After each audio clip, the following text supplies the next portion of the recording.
বৰ্গ সম্পূৰণ পদ্ধতিৰে এটা দ্বিঘাত সমীকৰণ কেনেদৰে সমস্যাৰ সমাধান কৰে এই ভিডিঅ'টোত আমি আলোচনা কৰিম। ইয়াত মূল a + b² আৰু a - b² এই দুটা অভেদৰ ওপৰত ভিত্তি কৰিয়ে এই সমস্যাবোৰ সমাধান কৰা হয়। এতিয়া আমি এটা উদাহৰণ লৈছোঁ x + 3² ইয়াক যদি আমি বিস্তাৰ কৰোঁ ইয়াৰ উত্তৰটো হ'ব x² + 3 আৰু 6 পূৰণ 3 পূৰণ এইটো 6x + 9। আচ্ছা, আৰু আন এটা উদাহৰণ লৈছোঁ x +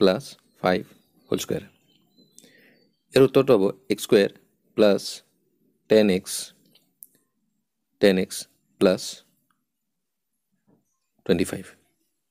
এইবিলাক তোমালোকে আগতে পাইছা, ক্লাছ 8তেই পাইছা। এতিয়া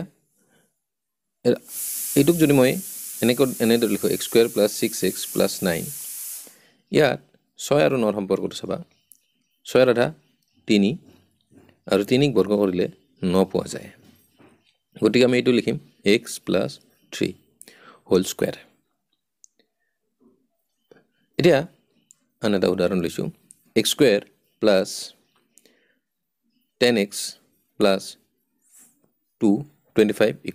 25। ইয়াত 10 আধা 5 আৰু 5ক বৰ্গ কৰিলে পোৱা যায় 25। গতিকে এইটোক আমি ডাইৰেক্টলি a + b² লিখিব পাৰোঁ, অৰ্থাৎ x + 5²। এতিয়া মই আন এটা উদাহৰণ লৈছোঁ x² + 8x + 16 = 0। এইটো এটা দ্বিঘাত সমীকৰণ। গতিকে আমি লিখিম x² + 8 আধা 4 xৰ সহগৰ আধা আৰু 4ক বৰ্গ কৰিলে 4²। গতিকে এইটো আমি ডাইৰেক্ট a + b² লিখিব পাৰোঁ, x + 4² = 0। গতিকে সমাধান কৰিলে হ'ব x + 4 = 0। গতিকে xৰ মান -4, -4 দুবাৰ লিখিছোঁ যিহেতু এইটো এটা দ্বিঘাত সমীকৰণ আৰু ইয়াত শূন্য দুটা সমান হৈছে, শূন্য নহয় মূল দুটা সমান হৈছে। এতিয়া মই আন এটা উদাহৰণ লৈছোঁ x² + 6x + 2 = 0। ইয়াত xৰ সহগটো চাবা 6, 6ক আধা কৰিলে 3 পালোঁ,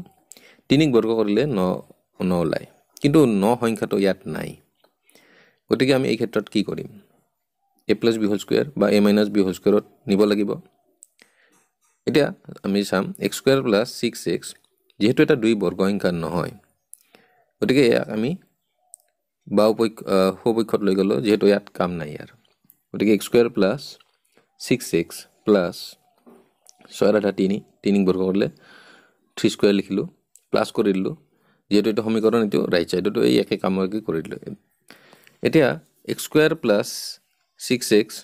+ 3² এইটো a + b² পৰিছে। গতিকে ইয়াৰ ঠাইত আমি ইয়াক কি লিখিব পাৰোঁ? গতিকে ইয়াক লিখিম x + 3² = 7।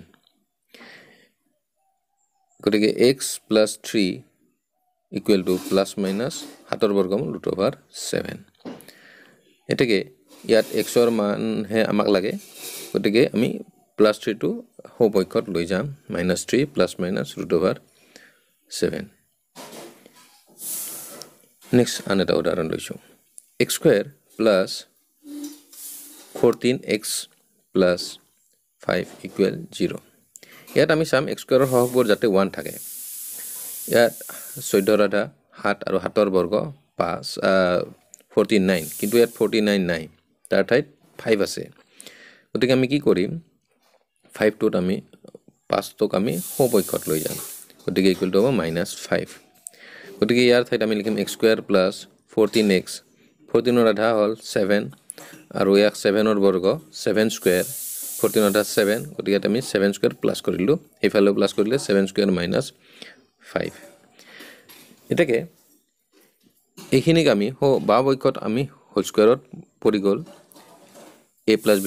গতিকে এইটো হ'ব x + 7² এইফালে হ'ব 49 - 5, গতিকে 7 7 গুণ 49 - 5, গতিকে এইটো হ'ব 44। গতিকে তাৰমানে x + 7² equal to 44 square root. এতিয়া চাবা গতিকে আমি লিখিম x equal to -7 plus minus root over 44. এতিয়া আন এটা উদাহৰণ লৈছো 2x square plus 10x plus 3 equal 0. ইয়াত চাবা x square হহক 2 কিন্তু হহকটো সদায় 1 হৈ থাকিব লাগে গতিকে আমি কি কৰিম যেহেতু 2 আছে x square হহক যেটো আছে সেই হহকটোৰে গটেই তিনিটা হৰণ দিম 2x square 10x আৰু 3 হৰণ কৰিম গতিকে 2x square ক 2x এৰে হৰণ কৰিলে x square মই দেখুৱাই দিছো এতিয়া 2x square ক 2 ৰে হৰণ কৰিলো x square ৰ যেটো হক থাকে হেইটোৰে তিনিটা পদক হৰণ দিব লাগিব 10x ক 2 3/2 equal 0/2 মানে 0 ইয়াত 2 2 কেনসেল কৰিলো মানে x square ৰ হকটো 1 কৰি ললো ইয়াত হ'ব 5x plus 3/2 equal 0 গতিকে implies x square plus 5x আৰু 3/2 আমি হপক্ষত লৈ যাম আগৰ দৰে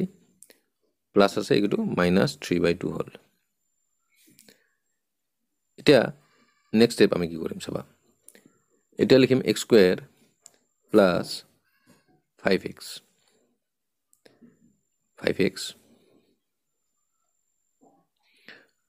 এতিয়া x ৰ হক 5 আৰু 5 ৰ আধা কিমান হ'ব 5/2 আৰু এটা উদাহৰণ লৈছো 4 ৰ আধা কিমান হয় 4 ৰ আধা 2 আমি 2 টো কেনে দৰে পাও 2 ভাগৰ 4 4 ৰ ইয়াত হৰত তল 4 ৰ হৰ 1 গতিকে একক ডাবল কৰিলে 4/2 গতিকে 5 ৰ আধা 5/2 আন এটা মই উদাহৰণ লৈছো ধৰিলো 7 ৰ আধা কিমান হ'ব 7 ৰ তলত 1 এটা আছে হৰত গতিকে আধা হৰিলে এটুক 7/2 1ক ডাবল কৰিলে হল গতিকে 7 ৰ আধা 7/2 5 ৰ আধা ঠিক তেনেদৰে 5 মানে 5/1 গতিকে 5/2 হ'ব ইয়াৰ আধা গতিকে x ৰ হকটো আমি সদায় আধা কৰিব লাগে আৰু হেইটোক যোগ কৰিব লাগে সপক্ষ আৰু বাপক্ষত দুইটা পক্ষত এতিয়া এইটো তোমালকে চাবা কেনেদৰে কৰো মই গতিকে এইটো লিখিম আমি এনেদৰে x square plus 5x 5 ৰ আধা 5/2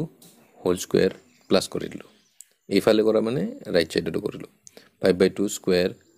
আগত আছিল -3/2 গতিকে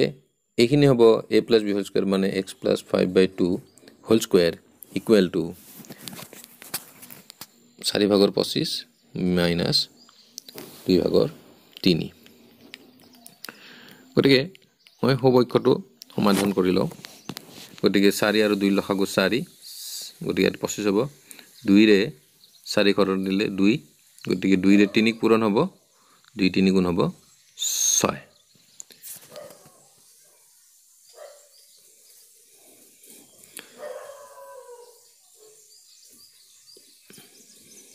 গতিকে x plus 5/2 হোল স্কয়ার হ'ব এটো ইকুৱেল টু 4/25 - 6 গতিকে x plus 5/2 whole square equal to হ'ব 4/21 আৰু আগৰ এটো হল আচ্ছা 4/9 গতিকে x plus 4/19 ঠিক আছে গতিকে 2/19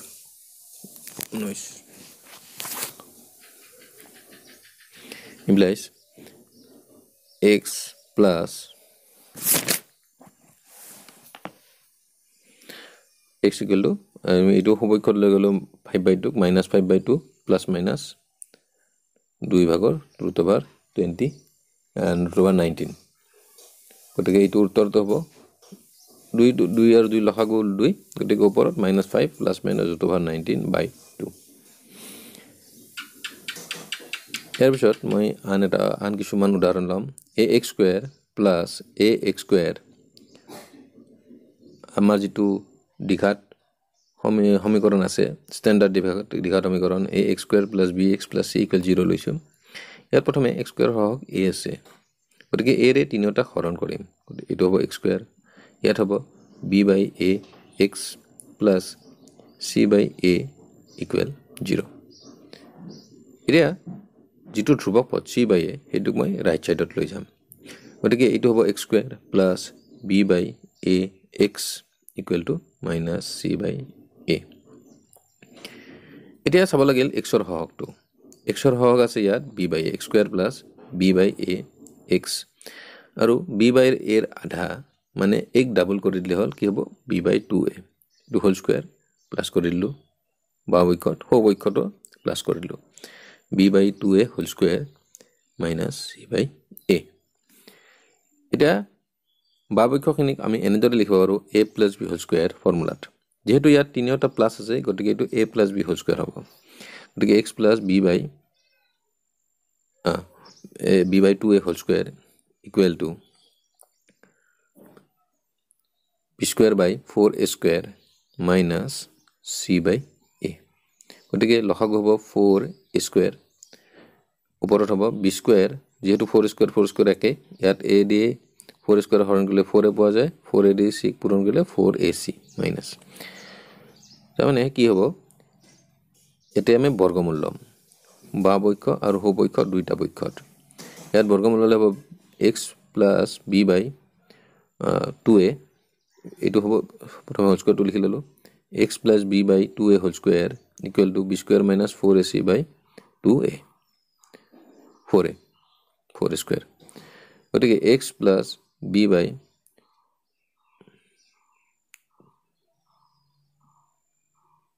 2a equal to b square minus 4ac by 4a square বৰ্গমূল হ'ব 2a ইয়াৰ পিছত আমি লিখিম implies x equal to minus b by a minus to তোমালকে ওপৰত লিখিবা বা তলত নিলিখিবা তলত লিখিলে অংকটো কৰতে দিগদাৰ হয় ওপৰত লিখাটো হ'ল ষ্টেণ্ডাৰ্ড নিয়ম গতিকে এইটোৰ উত্তৰ এনেদৰে হ'ব গতিকে তলত 2a এৰ লসাগু 2a ওপৰত minus b plus minus root over b square minus 4ac এটুক আমি দ্বিঘাত সূত্র বুলিও কও x equal to minus b plus minus root over b square minus 4ac by twice ধন্যবাদ ছাত্রছাত্রীসকল